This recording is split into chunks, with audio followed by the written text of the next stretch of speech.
Olá, sétimo ano. Vamos para mais uma aula.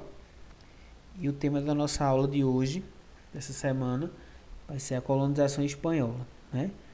Como ocorreu essa colonização da Espanha aqui na América, né? E quais foram os países que foram colonizados pelos espanhóis.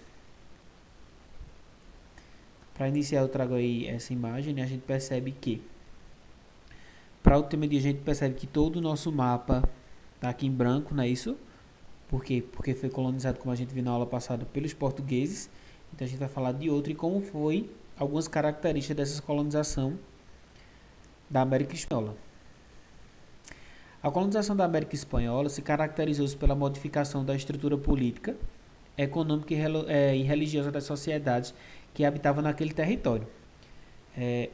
Não sei se vocês vão estar lembrados lá de quando a gente está no sexto ano, a gente estudou sobre os astecas, incas e maias. Então, quando os portugueses chegam, os espanhóis chegam à América, vão encontrar essas civilizações bastante forte, estruturada, né?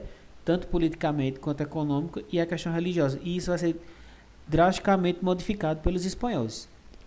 Os espanhóis introduziram no continente americano uma nova religião, um idioma e uma organização econômica e social.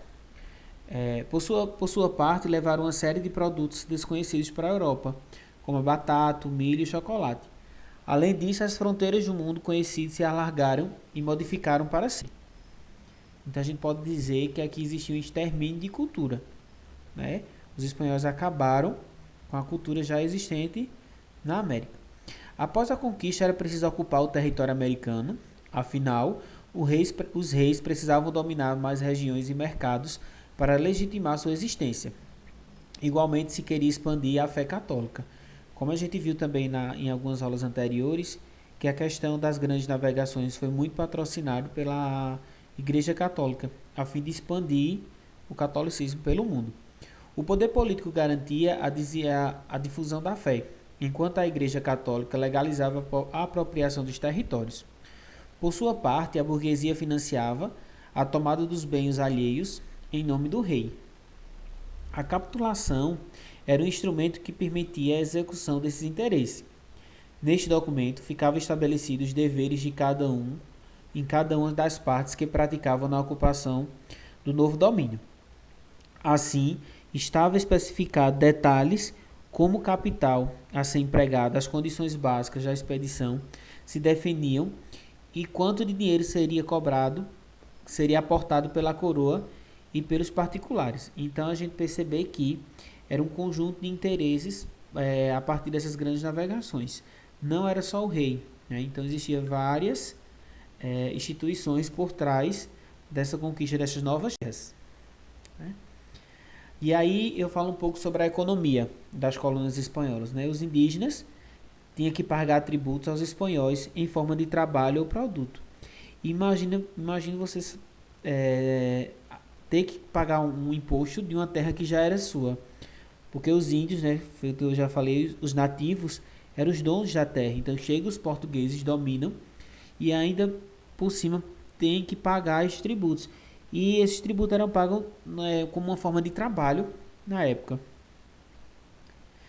Ao estabelecerem na América, os espanhóis se depararam com populações organizadas e regidas por leis há muito tempo consagradas. Deste modo, além de suas próprias regras, como a encomienda, os colonizadores empregaram os costumes locais para aproveitar a mão de obra indígena, como a mita. As encomiendas e a mita a gente vai debater um pouco mais com o passar dos anos, né? O que era a encomienda? A encomienda era uma instituição em vigor nos reinos de Castela e foi adaptada nas Índias, no caso, as Américas, aqui na América. A encomienda permitia ao encomendeiro, um fidalgo espanhol, a cobrar tributos na forma de trabalho ou de bens materiais a determinada população indígena. Em troca, o encomendeiro deveria evangelizá-los, cuidá-los e defendê-los. Então a gente lembra muito aqui sobre a Idade Média, né? Isso os feudos principalmente. As encomendas eram hereditárias, mas não perpétuas. Os abusos cometidos por muitos levou várias ordens religiosas a protestarem junto ao rei. Aí eu trago uma imagem, né? De fato, a coroa espanhola tentou aboli-la 50 anos após a instituição, gerando revolta em vários pontos dos vice-reinos. Também a própria população indígena se rebelava contra esse sistema, como foi no caso da revolta liderada pelo indígena Bartolina Cisa, em 1750, na atual Bolívia. Então, isso era uma forma de escravizar os índios, né? Os índios não tinham o que pagar, então trabalhavam de forma gratuita nessas terras. A mita. No vice-reino do Peru, principalmente, os colonizadores aproveitavam a mita, uma criação inca, a fim de garantir o trabalho dos indígenas para seus propósitos. A mita consistia numa prestação de trabalho que a população masculina fazia ao inca. Geralmente, tratava-se de ajudar nas construções de templos e caminhos, estradas. Em contrapartida, recebiam proteção e oferendas aos deuses. Os espanhóis usaram essa mesma ideia em todo o território do vice-reino do Peru. Desta maneira, as tribos indígenas eram confinadas às reduções e aí recebiam o catecismo, que aí entrava no caso a Igreja Católica. A fim de pagar por seus custos, deviam realizar a mita. Esta geralmente consistia no emprego de parte da população na exploração de minas de prata durante um ano. Outro ponto é a gente pensar que a Europa, né, ela está em busca de ouro, de metais preciosos. Né? Então, quando chega na América, ela vem principalmente em busca de ouro e prata. Embora o trabalho nas minas fosse regulado e deveria ser realizado apenas por 3 semanas, o fato é que as duras condições de trabalho mataram muitos indígenas que foram empregados ali como mão de obra. Então a gente pode pensar e retirar essa palavra empregados, eles foram escravizados. Né? Aí eu trago um mapa sobre essa administração espanhola. Né? Aí a gente vê que o Brasil vai estar destacado, vai estar a América Portuguesa, né, que a gente viu na aula passada. E aqui a gente vai ter o Chile, Argentina, Peru, né? Tá em cima no México. Para controlar o vasto território que conquistaram, os espanhóis criaram inicialmente 2 vice-reinos, diretamente ligados à coroa. O vice-rei da Nova Espanha e o vice-rei do Peru. Também foram estabelecidas as capitanias gerais de Cuba, Capitania Geral de Porto Rico e Capitania Geral de São Domingo. Importante ressaltar que esses territórios eram considerados como uma própria extensão do reino espanhol, daí o nome de vice-reino. Né? E era uma forma de dizer, né, de mostrar tanto aos colonizados, aos indígenas, como também aos outros impérios, que ali era uma extensão desse reino da Espanha. A metrópole, que era a Espanha, possuía as seguintes instituições para administrar a colônia. De que maneira ela administrava essa colônia? A primeira a gente vai ter aí a Casa de Contratação, responsável por registrar todas as pessoas que se dirigiam e se estabeleciam nas Índias, América.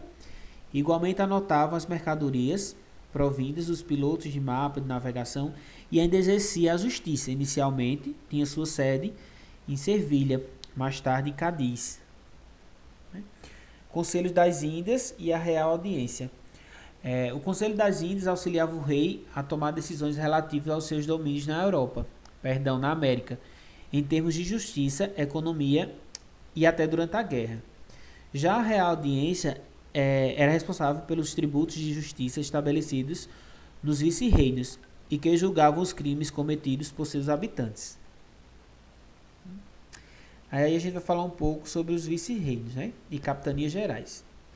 Aí aqui a gente vai ter como as reformas iluministas empreendidas pelo rei Carlos III no século XVIII, os vice-reinos foram desmembrados em 4 e foram criados mais capitanias. Então, eles foram diminuindo esse poder. O objetivo era encontrar uma forma de melhorar a administração colonial. Vice-reinos, o que eram? Territórios de grande extensão e população, e eram os mais rentáveis para a coroa espanhola. Estavam governados por um vice-reino, eram eles, como a gente já viu.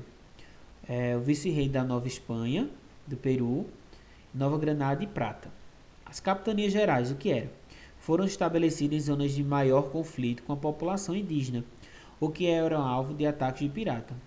Foram elas Guatemala, né, que abarcava os atuais países de Guatemala, Honduras e El Salvador, e Costa Rica, Cuba, Venezuela, Chile, São Domingo e Porto Rico. Então, é um dado que a gente tem que lembrar que também os nativos, os indígenas, não aceitaram de forma pacífica essa colonização.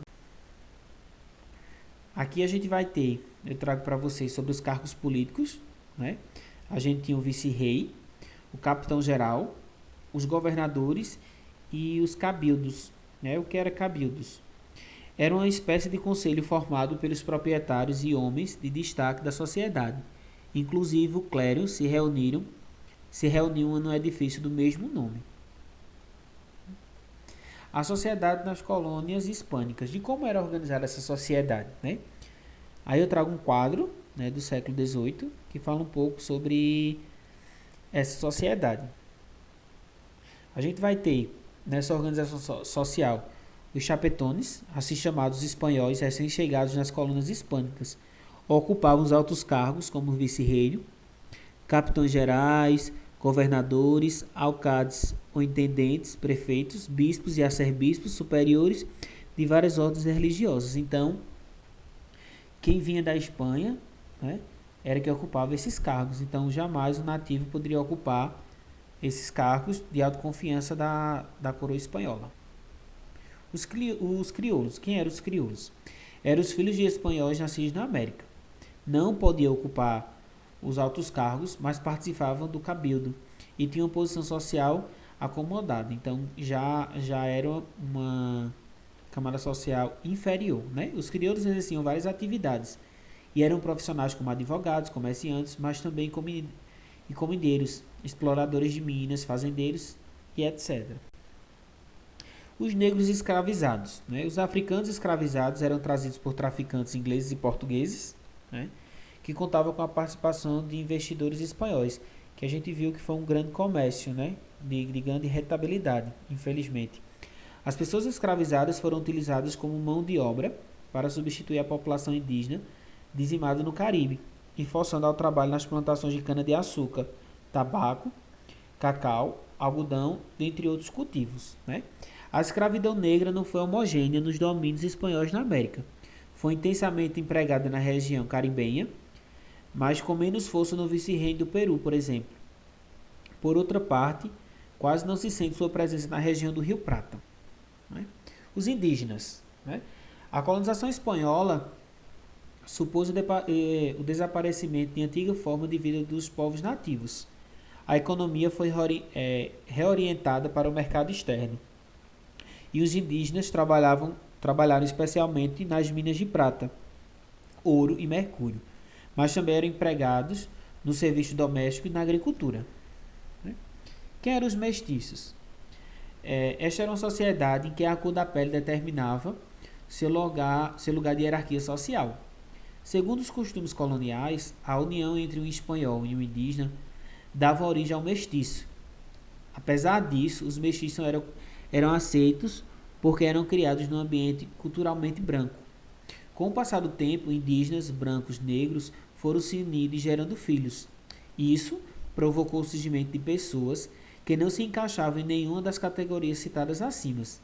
Assim, passou a surgir uma série de palavras específicas para cada uma dessas uniões. Podemos citar o mulato, né, o lobo, o coiote, né? Era um modo de estabelecer novas categorias, mas ainda assim os status de cada mestiço era ambíguo e dependia de quão branco fosse a cor de sua pele e seus costumes, né? E aí eu trago alguns países colonizados, né? São muitos os territórios que foram ocupados pelos espanhóis na América. A gente tem Uruguai, Paraguai, Bolívia, que a gente vai ter vários, né? E a gente fica por aqui. A gente se encontra na próxima semana. Qualquer dúvida aí, manda no privado, mandando sempre o nome e a turma. Um abraço e até mais.